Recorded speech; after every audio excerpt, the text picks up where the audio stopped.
हाँ देखें, हम गए कलाकार सियाराम रसिया और बड़े सौभाग्य से ये दिल्ली की धरती से गंगा कैसेट से बाबू पुनीत शर्मा के देख रेख में आप सबके बीच में ऊदल हरण उर्फ झुन्नागढ़ की लड़ाई आप सबके सामने उधी बिरहा पेश है। आशा नहीं पूर्ण विश्वास है कि आप लोग जरूर पसंद करेंगे।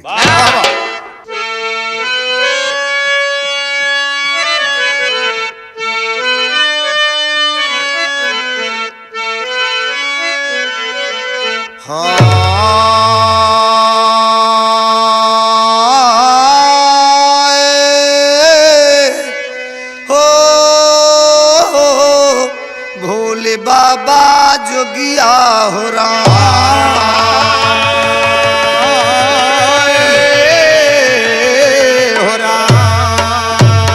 बैठा सुना सुयन मन मारे ऊदल हरण के कही पवारे सुभिया नटनी जादू डारे हरिगे वीर उदय सिंह देवमती के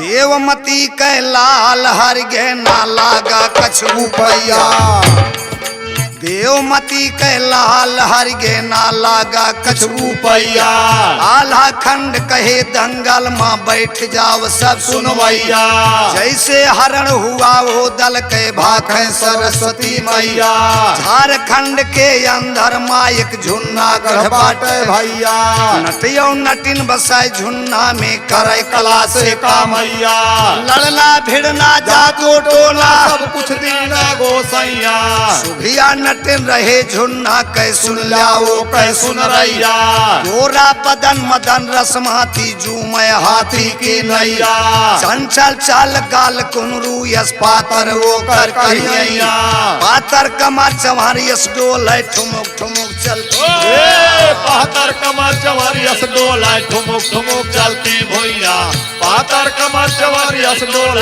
ठुमुक ठुमुक चलती भुइया पातर कमर चमारी यस डोल ठुमुक ठुमुक चलती भुइया अखियाया मन कै फकिया नकिया कै शोभा भिकैया बरस 18 कै सुभिया है जवानी के समैया तुई नौ जो बन जुलुम मचावे माने नाही कहनैया तुई एक गुंडा रोज मरैया प्यारी सुभिया के तैया परम देव मिसला छाने जसमेवा छाने हेलवैया यो परम देव मिसला छाने जसमेवा छाने हेलवैया परम देव मिसला छाने जसमेवा छाने हेलवैया देवा छाने हेलवैया वो भांत भांत के बनाई अंग अंग में रंग भरा है नाम कहाँ लेगी नाई जैसे नारी काम देव के वैसे बेड़िन लुगाई गोरे गोरे गाल के ऊपर है बालों की समताई तिरछी ताकै पलक हुमा से मानो नागिन डस जाई विधना साचे माँ ढारे सुभिया नटनी कै सुन राई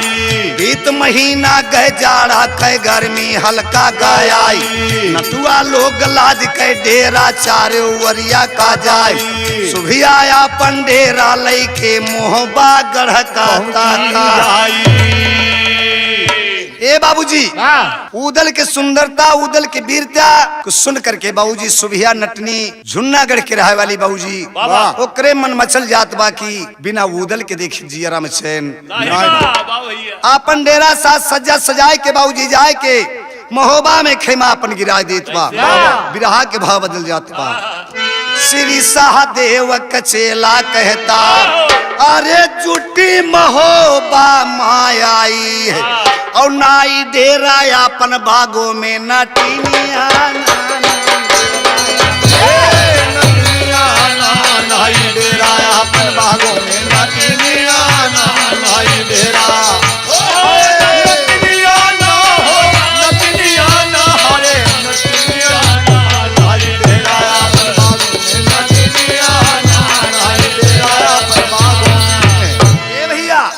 करती है सुरहो सिंगार अरे काजर लिया नयन डार और से धुर चढ़ावे लीलार दिल जनिया से धुर चढ़ावे लीलार दिल जनिया से धुर चढ़ावे जनिया ना सिंधु चढ़ावे लीलार माथे पर विदिया चिपकाई अरे जिया हो अरे झूमर लिया गले मानाई और नाकों में बाकी झुलाई है झूलनिया नाकों में झूलनिया नाकों में बाकी झुलाई है झूलनिया जय हो जय हो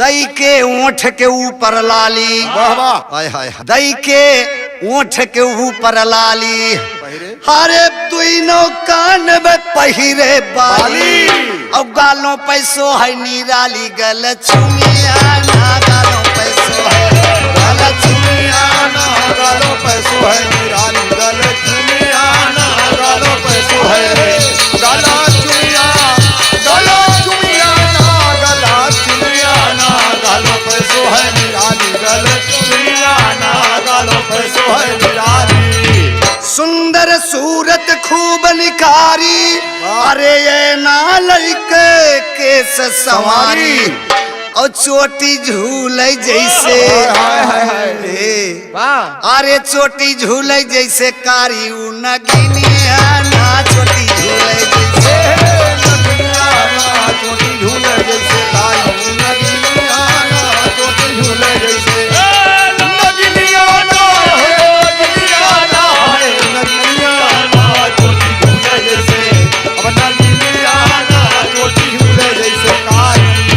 पहुंची परमल के दरबार पहुंची परमल के दरबार भैया अरे जोधा बैठे चारुआर और करमालय बरछी आय हाय हाय अरे करमालय बरछी कटारी और कमानिया करमालय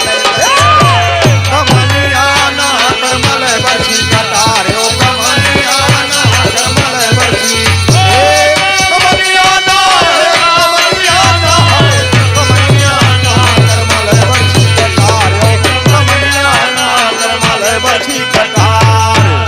भैया आल्हा उदलेस बलवान के बैठा बा समाज में राजा परमाली के दरबार सजा है ब्रह्मा रंजित देवा जवान अरे आल्हा उदलेस बलवान और करमा लैले की पान सायलानिया ना करमा सायलानिया ना करमा लैले की पान सायलानिया ना करमा लैले अरे सायलानिया सायलानिया ना सायलानिया ना करमा लैले की पान सायलानिया ना करमा लैले की पान हे भैया एक जने मेहरारू को बड़ा लक्ष्य बैठा रहन हो अजय भैया समाज में होया बुरा मत माने के बाबू के बैठे बक्सर केर तिवारी बैठे बक्सर केर तिवारी हरे पंडित मौनी राम पुजारी और जे के नाम जगत में जारी भारी दुनिया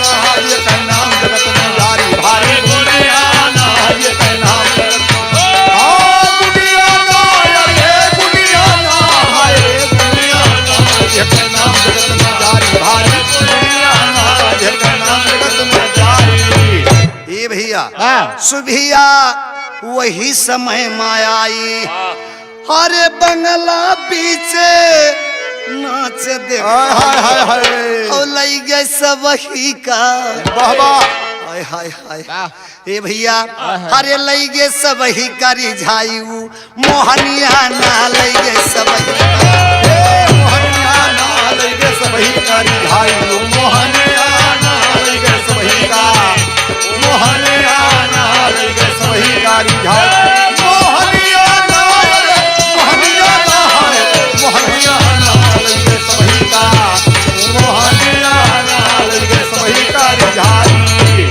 ए भैया सब तो देख के मस्त है वाह लेकिन मौनी पंडित अलग मस्त है हाय हाय हाय हाय उनके हाल सुन लिया ओहो पंडित जी के जिगर मझारी अरे हन के लगल नैन कटारी अवन का धैली ना, अरे वन का धैली ना बीमारी जैसे नमुनिया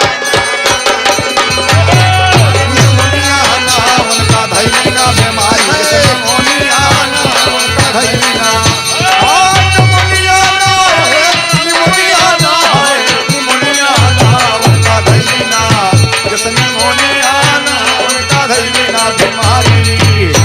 पंडित सुभिया के जब सूरत देखत है, अरे बाप रे बाप, सब तो दिखता ही है लेकिन पंडित अलग नजारा से देखता है।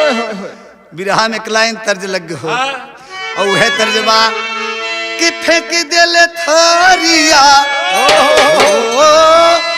फेंक देले थारिया बलम गईले झरिया पहुँचले किनारे, अरे उठे हिया में लहरिया पहुँचले हिया में लहरिया पहुँचले किना हिया में लहरिया पहुँचले ओ फेंक दे थारिया हो फेंक दे थारिया बड़ा मगल झरिया पहुँचले किना हिया में लहरिया पहुँचले किना हिया में लहरिया पहुँचले किना।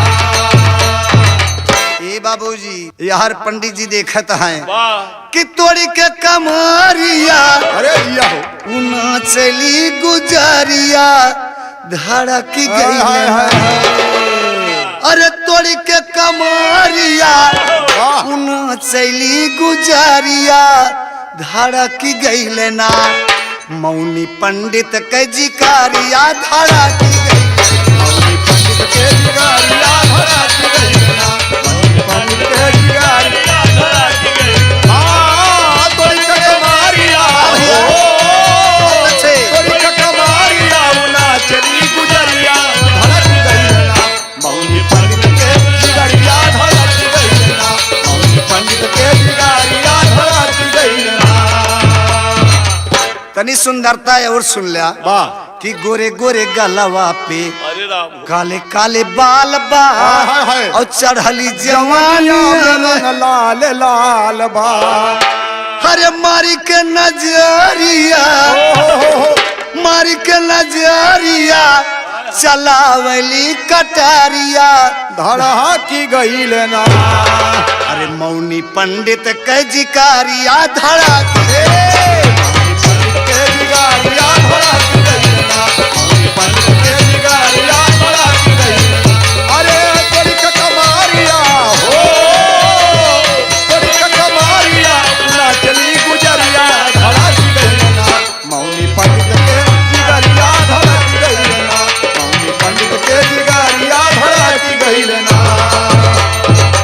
ए भैया यार मौनी पंडित के जियरा धाक धाक हाय हाय हाय हाय करता, हल्कन बढ़ गया लेकिन सुभिया नटनी जब उदल के देखत बा वाह वाह उदल के तरफ ज्यादा आकर्षित हो जाता हाय हाय हाय हाय कि उदल के सूरतिया पे लोभी गए बेड़िनिया और दूल्हा बनाई का कवनी जतनिया अरे फोड़ के अंगूरिया हाय हाय उमी जली गदोरिया धड़क गई ना, अरे मौनी पंडित के जिकारिया धड़क गई, पंडित के जिगारिया धड़ा की गई ना पंडित के जिगारिया धड़ा की गई हे फोड़ के अंगूरिया हो फोड़ के अंगूरिया जल्दी गदोरिया धड़ा की गई ना मौनी पंडित के जिगारिया धड़ा की गई ना मौनी पंडित के जिगारिया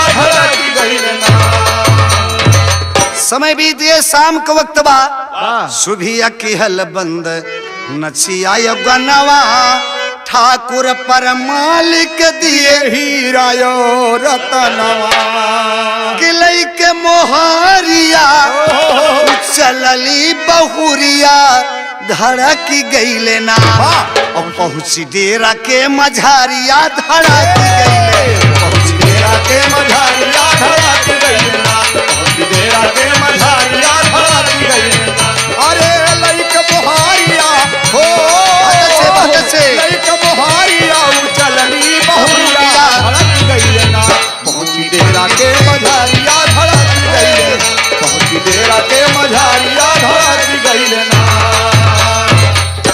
नाच गाना बंद हो गया। राजा परमाली काफी हीरा मोती जवाहरात देकर के विदा किए। वाह वाह। असुभिया नटनी बाबूजी सर सामान लेके शाम के वक्त अपने डेरा पे आवत बा। हाँ बगीचा में आवत बा। लेकिन ये हर मौनी पंडित के हाय सुभिया, हाय सुभिया, कैसे मिलबू, कहाँ मिलबू। आधी रात के समय में हमरे राजेंद्र भैया हारमोनिया मास्टर बर्दाश्त नहीं होता। न भाई मोबाइल ना पैसा खत्म हो जाए। हाय हाय हाय कहना बा बिरहा के बहा बदलिए। अरे पहुंची है बेड़निया रानी डेरावा पे जाए के। अरे बक्सर के त्योहारी बैठे, ये भैया बक्सर के त्योहारी बैठे। अरे मुँह लटकाए के बक्सर के त्योहारी बैठे, मुँह लटकाए के बक्सर के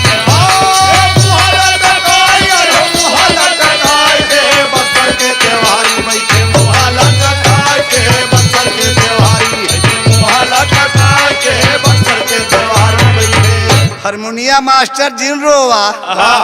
परसों चौथ रोज मुलाकात हो जाई। कि रतिया में मौनी पंडित डेरावा पे जाई।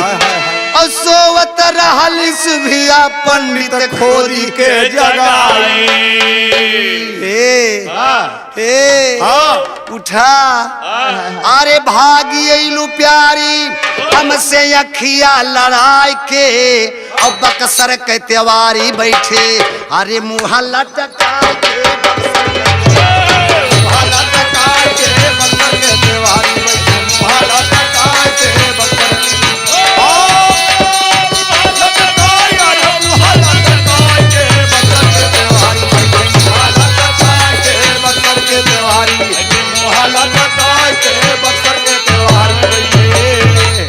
ये कपल आवे नाही हमारे चयनवा। मौनी पंडित कहता है तुहार नचिया देख मोरे जी अरम बर्दाश्त ना। वाह वाह टेम्परेचर बढ़ गया। कुछ कहवैया है ये कपल आवे नाही हमारे चयनवा। अरे बनी जा तू प्यारी हमें बना सजनवा। बनी जा तू प्यारी हमें बना सजनवा। बनी जा तू प्यारी हमें बना सजनवा। अरे सोवा अरे सोवा,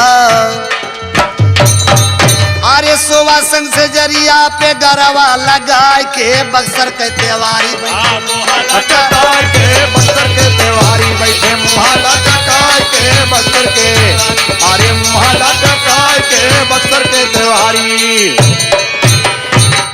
तब सोवा गले लगाए के प्यारी सारी रात बितऊ बैना। सुभिया बोली है हंस के कुछ तो से ना छुपई बैना। अगर रात डेरा पई रहबा हम भोरे दुख पई बैना। जो सुनी पई है देवला वाले कौनियस जतन लगई बै। हमरो खाल खिंचाई है वो दल तब के का बात हमारी जो माना तो तोह का जतन बतऊ बैना।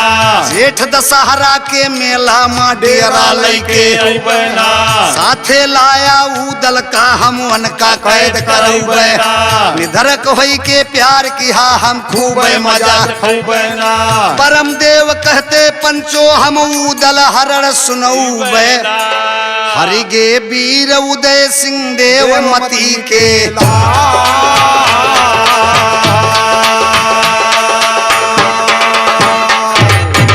वादा लई के चले तिवारी।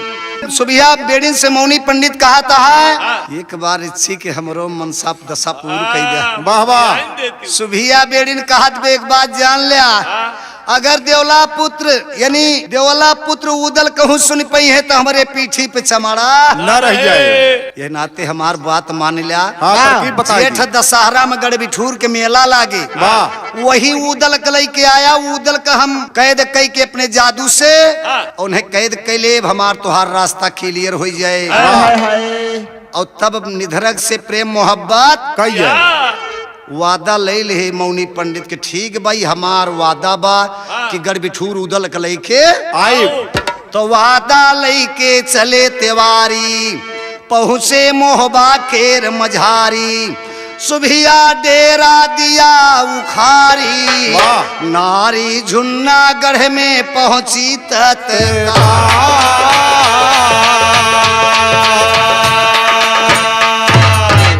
मनमा झंख सुभिया प्यारी, कहिया उदल मिले हजारी। गोरहर देहिया होईगा कारी, भारी दिलमा फिकर बाछाए।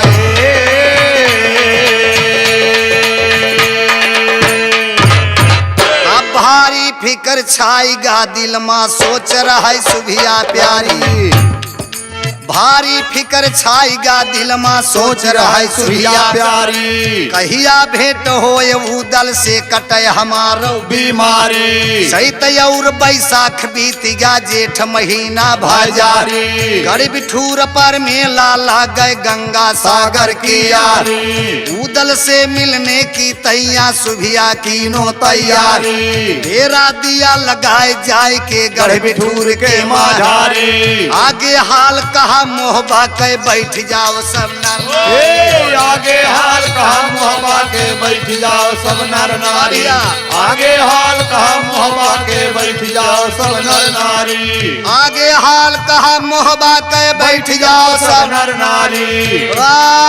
रानी सोना रुनियाल है प्राण के यारी। मेला देखन की तैया वही अपने दिल माँ बिचारी। वादी से फुरमाए कहे तुम कहना मानो हमारी। लैया ना देवर को मेरे मत करना तुम यारी। इतना सुनते बादी पहुंची जहवा उदल बलकारी। संदेशा रानी सोना कैसा उदल से कहदारी। परम देव कहते उदल भाभी के पहुँचे। परम देव कहते उदल पहुँचे भाभी के आगारी। परम देव कहते उदल पहुँचे भाभी के आगारी। पहुँचे भाभी के अगवा तब चरणों में सिर नावा। कौने कारज की तैया तुम भाभी हमें बुलावाना। सोना बोली हे देवर हमका गंगा नहवावा। अरबी पड़ल बाय सागर माँ डुबकी चला लगावा। वही समय माँ बक्सर वाले तेवारी वही आवाना। कहे कि भैया हम हूँ चलब खूब दिन बढ़ावाना। उठे उदय सिंह झटपट माँ बेदुल का तुरंत सजावाना। सब सामान तैयार किए उदल डंका बजवावाना। पर मालिक सोवे सतखंडे जब आवाज सुन पावाना। खटपट खटपट राजा भागे उदल के लगवाना। राजा पूछे उदल से तुम साफ है साफ बतावाना। घोड़ा साज कहा जाते सब मतलब हमें सुनावाना। उदल कहा कि भौजाई के हमने बात नावाना। गंगा सागर नहवावे का भाभी जी फरमावाना। तमूड़ी हिले परमा के उदल का हवाना। और गढ़ बिठोर मोहबा के दुश्मन सभी चलियावाना। ख्याल करा वह दिन का तू जह दिन इंदल हर जावाना। अब बड़ बड़ मार पड़ी दहिया पे शर्म नहीं आवाना। बड़ बड़ मार पड़ी दहिया पे तू है शर्म ना आवाना। उदल ये कहा ना माने राजा हुक्म लगावाना। आज गवैया सभा के अंदर जम के पैर अड़ावाना। जो तोहरे दरकार होए घनश्याम के साथे गावाना। जो तोहरे दरकार होए घनश्याम के साथे गावाना। जो तोहरे दरकार होए घनश्याम के साथे गावाना। आज जो तोहरे दरकार होए घनश्याम के साथे गावाना। नाहे चुप बैठ जावे अब झूठ मूठ मुँह बावाना। परम देव कहते जगदम्मा अरे भूली करी बतावाना। वाह भैया वाह। ए भैया वहाँ तो सुभिया बेड़िन पहुँच गया अपन सुभिया नटनी पहुँच गया अपन डेरा लेके। वहाँ तंबू गड़िए बा यहाँ उदल के तैयारी महोबा में होत बा। वाह वाह। गढ़बिठूर जाए बदे बाबूजी राजा परमालिक के जब ये पता चला कि गढ़बिठूर जाता है कहने के बाद बाबू दिन भूल गया जो दिन इंदल के हरण भय रहा। गढ़बिठूर महोबा के दुश्मन आज से बा हमार बात माना उदल गढ़बिठूर न जा। वो दिन तुहे भूल गए के पीठी चमड़ा तोहरे नाई रहा। कहे दादा तो बचन भाभी का हार गए तो गढ़बिठूर हम अवश्य जा।